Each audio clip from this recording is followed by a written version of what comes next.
Vande Mataram Delhi live देख रहे हैं आप। मैं हूं आपके साथ दीपिका सिंघल। डीडीएमए ने बैठक के बाद दिल्ली वालों को बड़ी राहत दी है और कई बड़े फैसले भी लिए हैं, जिसके बाद वीकेंड कर्फ्यू को हटा दिया गया है। इस रिपोर्ट में आप जानिए कि किन पाबंदियों में राहत दी गई है।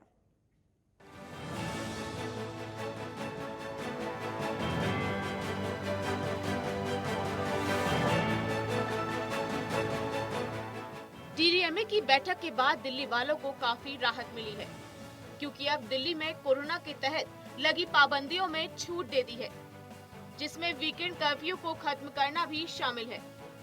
साथ ही शादी समारोह में लोगों की संख्या को भी बढ़ा दिया गया है। दरअसल दिल्ली में कोरोना के केस कम होने लगे हैं। पिछले 24 घंटे में दिल्ली में कोरोना के 7,498 नए मामले सामने आए हैं, जबकि 29 लोगों की मौत हो गई है। वहीं बुधवार को दिल्ली में कोरोना के 5,760 केस दर्ज किए गए थे, जबकि 30 लोगों ने दम तोड़ दिया था। ऐसे में दिल्ली सरकार ने कुछ प्रतिबंधों को हटाने का फैसला किया है। कोरोना के घटते मामलों के साथ ही दिल्ली में प्रतिबंधों को कम करने की मांग हो रही थी। ऐसे में दिल्ली आपदा प्रबंधन प्राधिकरण ने अहम बैठक बुलाई थी। बैठक में वीकेंड कर्फ्यू हटाने समेत कुछ पाबंदियों को कम करने का फैसला लिया गया है। हालांकि दिल्ली में नाइट कर्फ्यू रात 10 बजे से सुबह 5 बजे तक जारी रहेगा। आइए आपको बताते हैं कि डीडीएमए ने कितनी छूट दी है, कहां मिली राहत। राजधानी में वीकेंड कर्फ्यू हटा दिया गया है। दिल्ली में अभी तक शुक्रवार रात 10 बजे से सोमवार सुबह 5 बजे तक वीकेंड कर्फ्यू लागू रहता था। इसके अलावा अब 50% क्षमता के साथ सिनेमा हॉल खुल सकेंगे। शादी समारोह में भी 200 लोगों के शामिल होने पर छूट मिलेगी। अभी सिर्फ 15 लोगों के शामिल होने की अनुमति थी।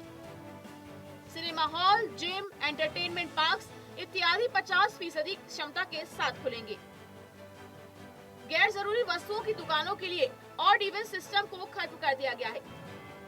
रेस्टोरेंट और बार 50% क्षमता के साथ चलेंगे। ये प्रतिबंध रहेंगे जारी। स्कूल, कॉलेज और एजुकेशन इंस्टीट्यूट बंद रहेंगे। रात 10 बजे से लेकर सुबह 5 बजे तक नाइट कर्फ्यू जारी रहेगा। स्पोर्ट्स कॉम्प्लेक्स और स्विमिंग पूल पर पाबंदी जारी रहेगी। दिल्ली में स्कूल खोलने का फैसला टाल दिया गया है।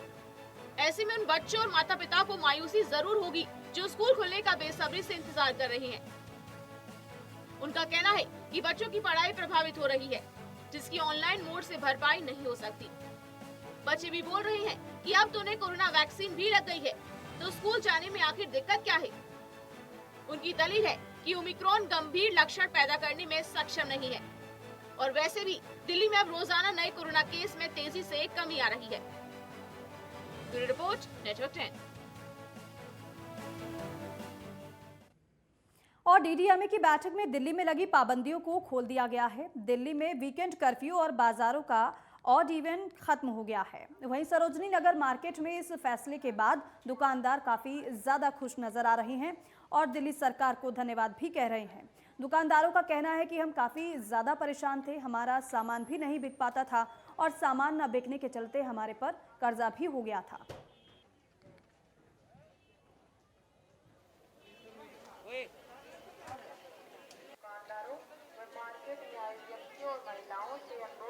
देखिए जी, हमारी तो सबसे पहले डिमांड थी सरकार से, दिल्ली सरकार से भी और एलजी साहब से भी, कि भाई ये जो ऑड इवन जो है और ये वीकेंड कर्फ्यू है, इनको हटाया जाए।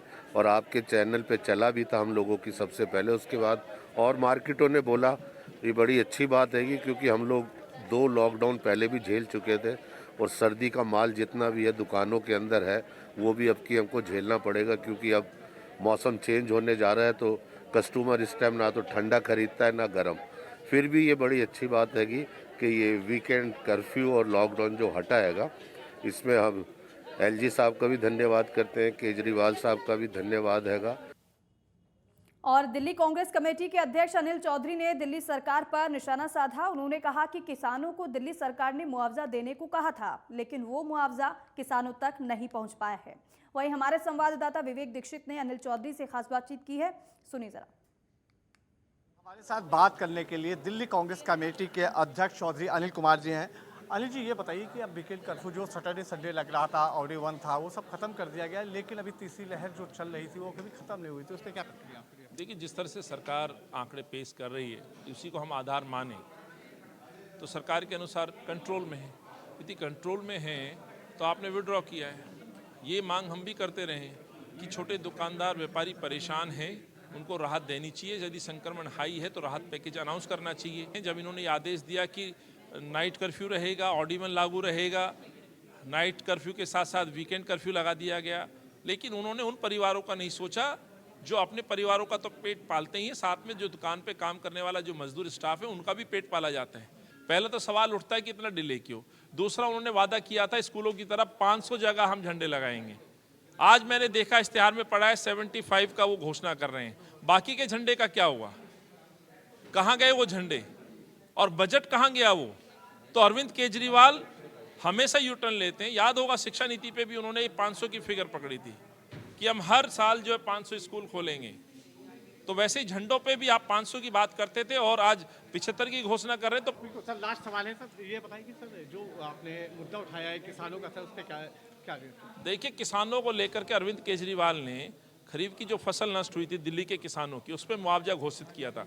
पंजाब में जाकर के अरविंद केजरीवाल कहते पंजाब के लोगों को, किसानों के, दिल्ली में किसान खुश है जी, आइए देखिए। आज हम जब किसानों की बात करते तो किसान कहता ना तो हमें पहले मुआवजा मिला, ये भी हमारी फसल नष्ट हो गई, हमने वीडियोस दिखाए, पानी भरा हुआ है खेतों में, और रबी की जो फसल है वो भी नष्ट हो गई है। किसान रो रहा है आंसुओं से। पंजाब में जाके कहते हैं कि किसान खुश है। किसानों का आरोप है कि हमसे मिला नहीं, हमें मुआवजा दिया नहीं, हम दर बदर भटक। हमारे साथ बात करने के लिए चौधरी अनिल कुमार थे। इनका साफ तौर पे कहना है कि जिस तरीके से लगातार जो किसानों को नुकसान हो रहा है, किसानों को दिल्ली सरकार की तरफ से जो मुआवजे की बात कही गई थी वो मुआवजा नहीं दिया गया है, उसको लेकर एक बार कांग्रेस कमेटी ने, दिल्ली कांग्रेस कमेटी ने सवाल खड़े किए हैं दिल्ली सरकार पर। कैमरामैन अमित के साथ विवेक दीक्षित, नेटवर्क 10 दिल्ली। और दिल्ली में अब जगह जगह तिरंगा झंडा लहराएंगे। दरअसल लोगों के अंदर देश प्रेम की भावना को जगाने और आज़ादी के 75 साल का जश्न मनाने के मकसद से दिल्ली में अलग अलग जगहों पर 75 राष्ट्रीय ध्वज लगाए गए हैं। देशभक्ति बजट के तहत दिल्ली में 500 जगहों पर 115 फीट ऊंचे तिरंगे और लगाए जाएंगे।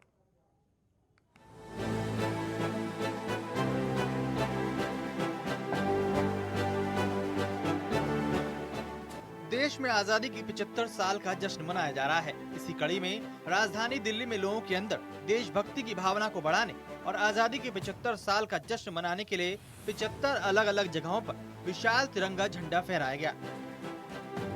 दिल्ली के मुख्यमंत्री अरविंद केजरीवाल ने ये तिरंगा झंडा फहराया। आपको बता दें कि दिल्ली के 75 जगहों पर जो राष्ट्रीय ध्वज फहराया गया है, इनकी सभी की लंबाई 115 फीट है। दिल्ली के सीएम केजरीवाल ने राष्ट्रीय ध्वज फहराने के बाद कहा कि वैसे तो 26 जनवरी तक प्रोजेक्ट पूरा करने का लक्ष्य था, लेकिन कोरोना के चलते इसमें देरी हुई। उन्होंने कहा कि अगले कुछ महीनों में दिल्ली के 500 जगहों पर ऐसे ही विशाल झंडे लगाए जाएंगे। आज 75 जगहों पर 115 फीट ऊंचे हमारे तिरंगे लगाए गए हैं।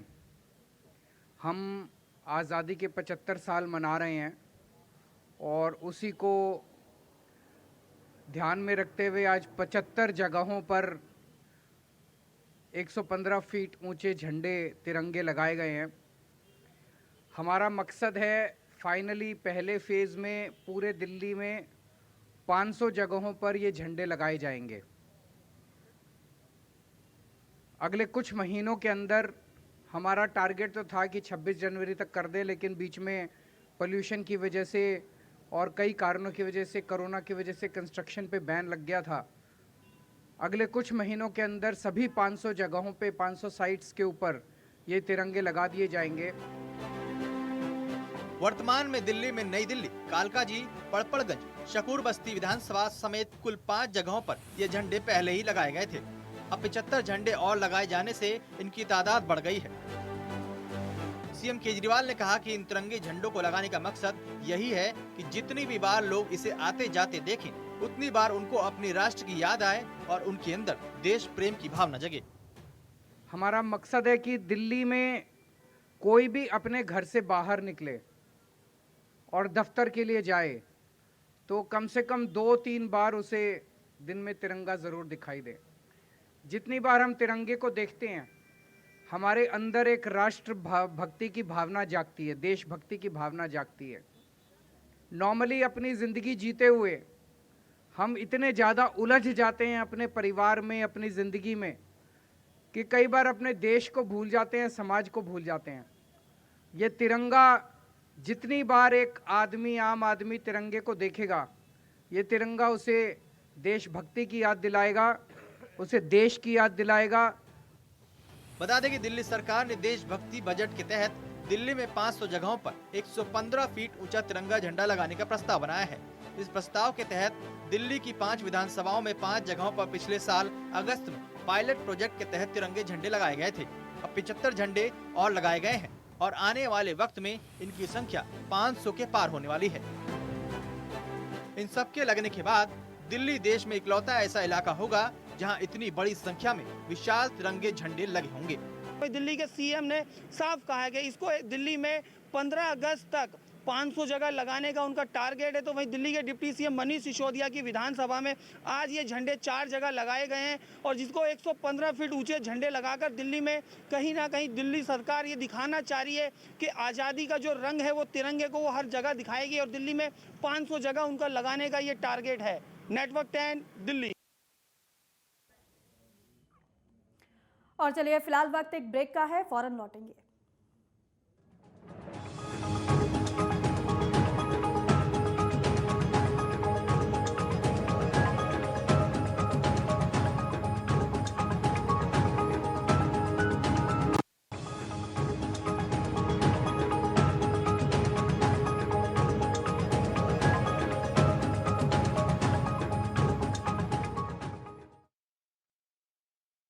में आगे बढ़ेंगे। दिल्ली सरकार ने राजधानी में 500 जगहों पर तिरंगा झंडा लगाने का ऐलान किया है, जिसमें से 75 जगहों पर मुख्यमंत्री अरविंद केजरीवाल ने 115 फीट का राष्ट्रीय ध्वज फहरा दिया है। भारत की आज़ादी की 75वीं वर्षगांठ मनाने के लिए 75 स्थानों पर 115 फीट का तिरंगा लगाया गया है और केजरीवाल ने कहा कि लोगों में देशभक्ति की भावना के लिए ये काम किया गया है। और वहीं इसी कड़ी में आज ग्रेटर कैलाश विधानसभा क्षेत्र के शेख सराय में 115 फीट ऊंचे तिरंगे का ध्वजारोहण स्थानीय निगम पार्षद पूजा जाखड़ और स्थानीय लोगों ने किया।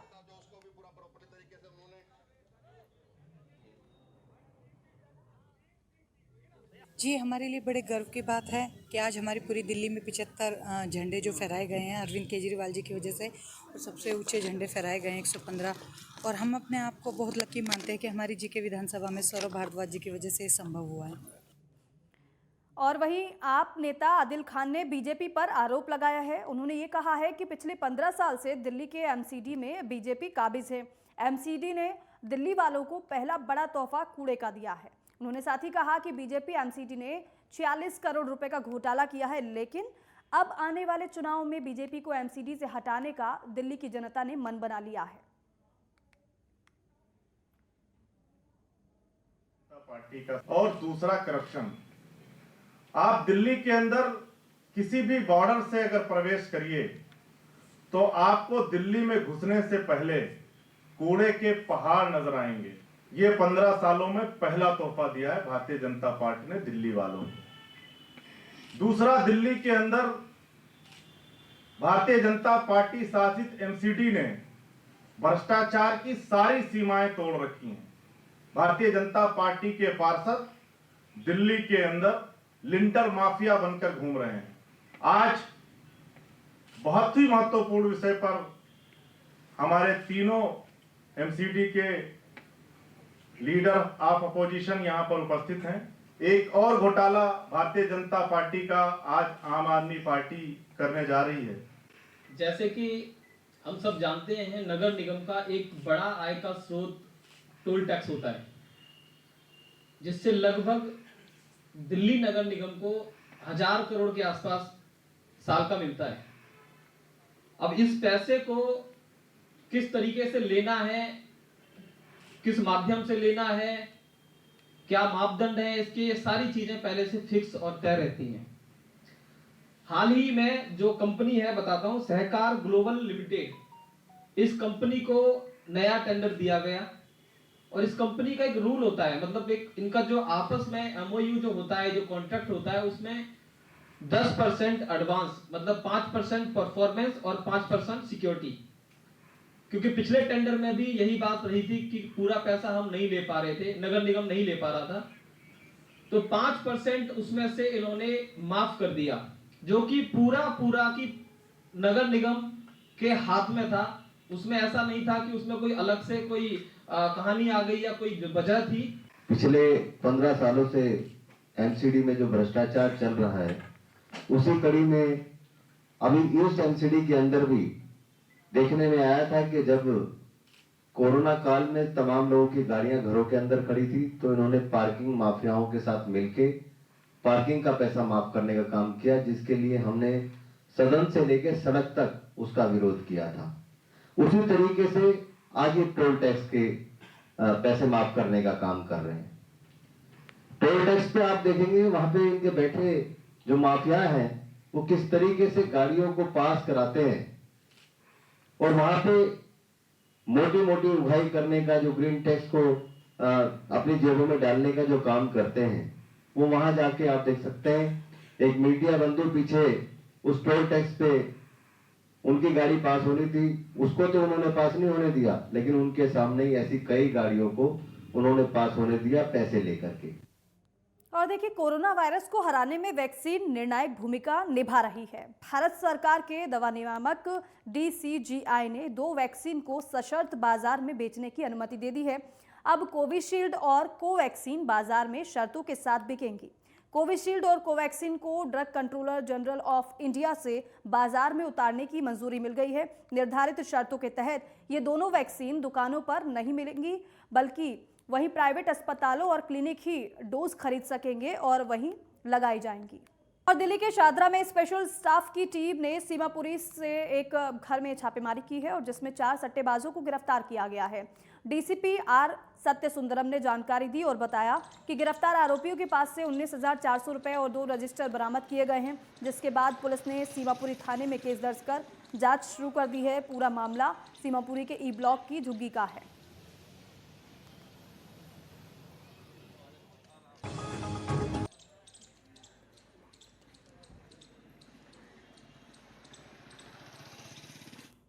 और दिल्ली की कोटला मुबारकपुर पुलिस ने पिक पॉकेटिंग की घटनाओं को अंजाम देने वाले एक गिरोह के 5 सदस्यों को गिरफ्तार किया है। गिरफ्तार आरोपी नया टोला झारखंड गिरोह के सदस्य बताए जा रहे हैं, जिनकी गिरफ्तारी के बाद पुलिस को इनके पास से चोरी के 40 मोबाइल बरामद हुए हैं। आपको बताएं कि पुलिस को सूचना मिली थी, जिसके बाद पुलिस ने इस कार्रवाई को अंजाम दिया है और पुलिस ने आरोपियों के पास से 17 चोरी के हालांकि मामलों का खुलासा भी किया है। इस खुलासे के साथ ही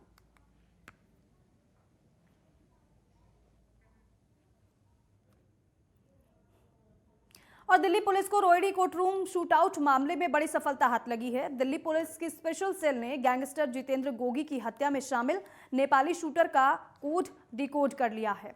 इसके साथ ही दिल्ली पुलिस स्पेशल सेल ने 50,000 के इनामी कुख्यात गैंगस्टर नवीन भांजा को गिरफ्तार कर लिया है। गैंगस्टर नवीन भांजा शूटआउट के वक्त कोर्ट रूम में मौजूद था। बताया जा रहा है कि नवीन भांजा हत्याकांड के बाद बैकअप प्लान के तहत कोर्ट रूम के बाहर मौजूद था। नवीन भांजा साल 2020 में जेल से पैरोल पर बाहर आया था और फिर पैरोल जंप करके अंडरग्राउंड हो गया था। हालांकि इस दौरान उसने कई बड़ी वारदातों को भी अंजाम दिया।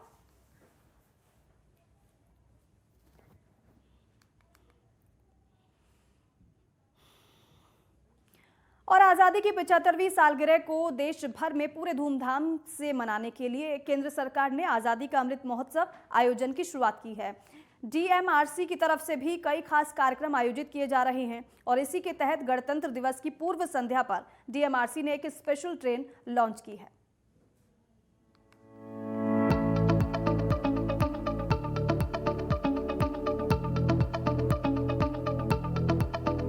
आज तक आपने मेट्रो पर सिर्फ विज्ञापन ही देखे होंगे। आपने कई ऐसी ट्रेनें भी देखी होंगी जिनके बाहरी हिस्से पर विज्ञापन से रैप किया गया हो। लेकिन DMRC ने अब एक विशेष मेट्रो को रवाना किया है, जिस पर आत्मनिर्भर भारत की झलक दिखाई गई है। दरअसल आजादी का अमृत महोत्सव भारतीय स्वतंत्रता के 75 साल के आयोजन के तहत चल रहा है और इसी के चलते DMRC ने इस विशेष मेट्रो को रवाना किया है। ब्लू लाइन के यमुना बैंक मेट्रो स्टेशन पर विशेष रूप से सुसज्जित एक मेट्रो ट्रेन को रवाना किया गया। 8 डिब्बों वाली इस विशेष ट्रेन के बाहरी हिस्सों को पिछले 75 साल में आत्मनिर्भर भारत की भावना का उल्लेख किया गया है। जिसमें भारतीय नागरिकों के शानदार इतिहास, संस्कृति और उपलब्धियों को दर्शाने वाले फोटोग्राफ्स के कोलाज और स्लोगनों को दर्शाया गया। आम जनता में राष्ट्रवाद और एकता की भावना के प्रसार के लिए गणतंत्र दिवस समारोह के मौके पर प्रतीकात्मक रूप से ये ट्रेन चलाई गई है। ये स्पेशल ट्रेन आजादी का अमृत महोत्सव मनाने की संपूर्ण अवधि के दौरान सेवा में रहेगी। डीएमआरसी ने आजादी का अमृत महोत्सव भारतीय स्वतंत्रता के 75 साल मनाने के क्रम में पिछले साल से अनेक गतिविधियों का आयोजन किया है। जुलाई 2021 में डीएमआरसी ने आजादी का अमृत महोत्सव के आयोजन के क्रम में वायलेट लाइन के लाल किला मेट्रो स्टेशन पर एक प्रदर्शनी का आयोजन भी किया, जिसका मकसद लाल किला के ऐतिहासिक महत्व को रेखांकित करना था, जहां से प्रत्येक स्वतंत्रता दिवस यानी 15 अगस्त को प्रधानमंत्री देश को संबोधित करते हैं। इसके अलावा मेट्रो नेटवर्क पर विभिन्न स्थलों जैसे प्रमुख मेट्रो स्टेशन के अंदर और बाहर मौजूद डिस्प्ले पैनल, स्टेशनों और ट्रेनों के अंदर लगी डिजिटल स्क्रीन, इवेंट कॉर्नर इत्यादि का उपयोग भी किया जा रहा है। इसमें भारतीय स्वतंत्रता की प्रमुख घटनाओं की सामान्य जानकारी, भारत के प्रसिद्ध नेताओं के प्रेरणात्मक कथन, विभिन्न सेक्टरों, सांस्कृतिक क्षेत्रों इत्यादि में भारत का विकास क्रम शामिल है। Bureau report, network 10। और दिल्ली के मंगोलपुरी एफ ब्लॉक में रोड का बुरा हाल है। यहां सीवर का पानी लीक होने के चलते रोड पर पानी भर जाता है। वहीं गंदगी के चलते लोगों को बीमारियों का सामना भी करना पड़ता है। कई बार लोग बीमारियों से ग्रसित भी हो जाते हैं। जन सुनवाई न होने के चलते लोगों का ये कहना है कि वो वोट का बहिष्कार करेंगे।